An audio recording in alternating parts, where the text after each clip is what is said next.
सुप्रभात बच्चों। कल हमने पाठ 2 शिकार का ऐलान पढ़ा था।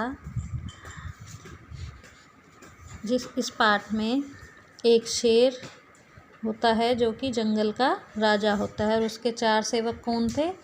लोमड़ी, चीता, चील और भेड़िया। ठीक है, ये चारों सेवक उसकी चापलूसी में लगे रहते थे।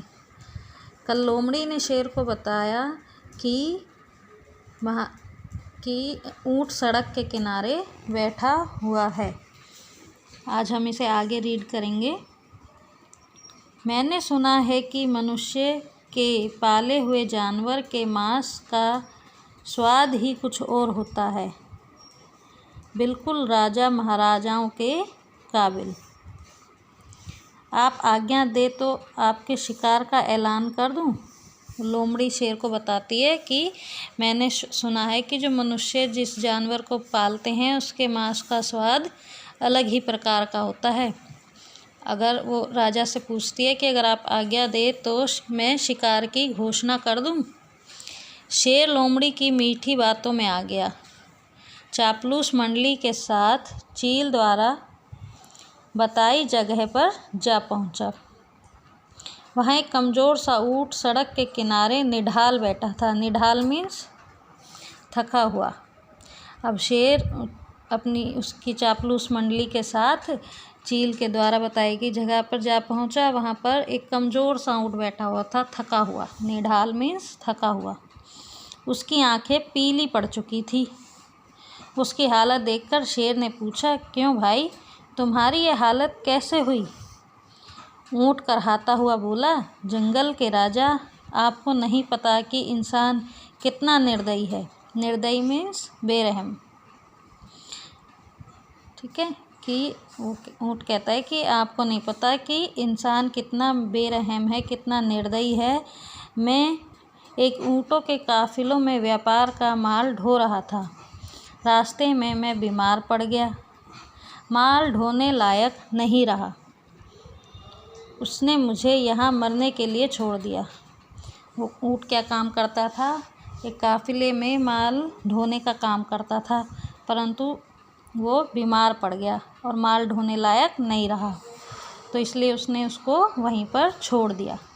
आप ही मेरा शिकार कर मुझे मुक्ति दीजिए। वो कहता है शेर से कि आप मेरा शिकार कर लो और मुझे इस जीवन से मुक्ति मिल जाए, आज़ादी मिल जाए। ऊँट की कहानी सुनकर शेर को दुख हुआ। उसके दिल में राजाओं जैसी उदारता दिखाने की बात आई। शेर ने कहा, तुम्हें कोई जंगली जानवर नहीं मारेगा। मैं तुम्हें अभय दान देता हूँ। ठीक है, वो शेर कहता है कि तुम्हें कोई नहीं मारेगा, तो मैं तुम्हें अभय दान देता हूँ।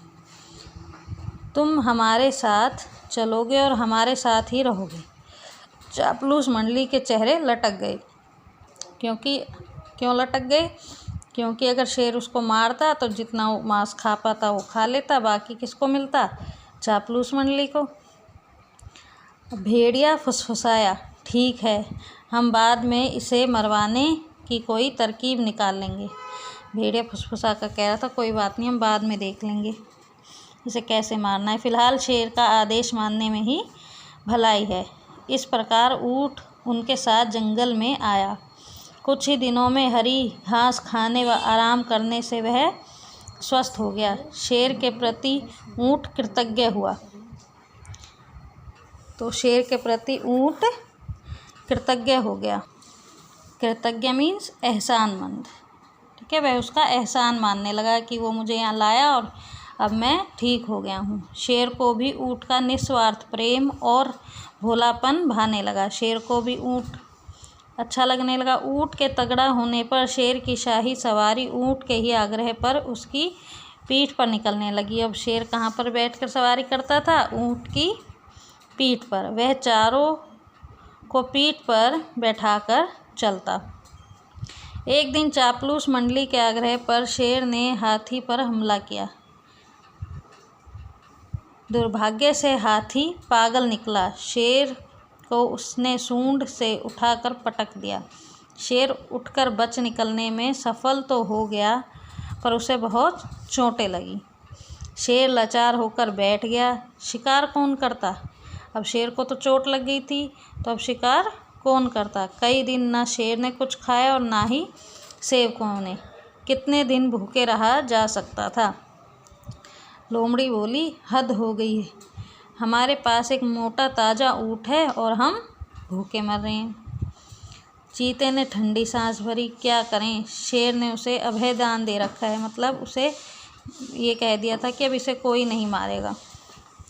देखो तो ऊँट की पीठ का कुबड़ कितना बड़ा हो गया, चर्बी ही चर्बी भरी है इसमें। भेड़िए के मुंह से लार टपकने लगी। ऊँट को मरवाने का यही मौका है, दिमाग लड़ाकर कोई तरकीब सोचो।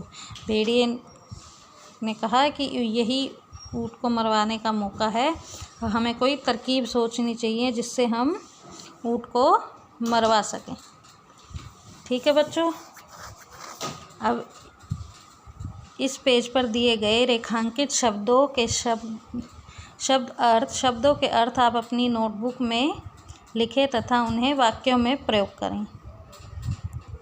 ओके।